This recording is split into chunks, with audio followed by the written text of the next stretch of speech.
Bukod po sa relief goods, problema ngayon ang kakulangan ng gamot sa mga evacuation center sa Tacloban City, Leyte. Maraming bata na nga po ang nagkakasakit at nakatutok live si Victoria Tuta.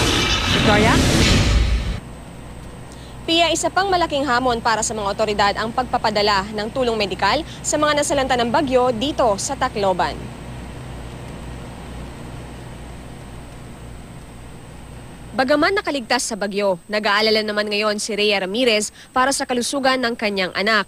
Inuubo, sinisipon at hinihika na kasi ang bata.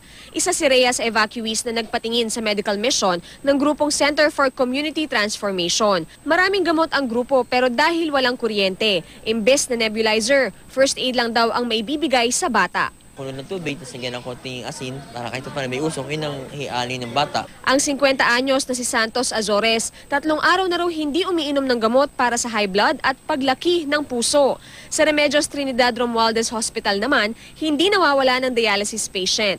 Ito lang kasi ang ospital na hindi gaanong nasira, kaya't gumagana pa ang generator at 5 dialysis machine.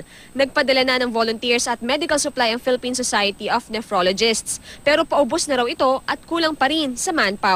Meron kaming regular patients na umaabot hanggang 25. Marami na rin pong nag-i-inquire from other places po, gaya ng mga taga Samar, Southern Leyte. Yun, pinapapunta na lang namin dito. Habang dumaraming nagkakasakit, tuloy naman sa paghahanap sa nawawalang mga kaanak ang iba pang biktima ng bagyo. Ayon sa NDRRMC, natukoy na raw ang pagtatayuan ng bunk houses na magsisilbing pansamantalang tirahan ng mga residente. Sa huling tala, umakyat na sa 5,235 ang nasawi dahil sa super typhoon. Mahigit 23,000 ang nasugatan at mahigit 1,600 ang nawawala. Pia, ayon sa lokal na pamahalaan, nakikipagtulungan sila sa DOH para sa medical supply at sa DSWD para mapanatiling malinis ang mga evacuation center. Pia?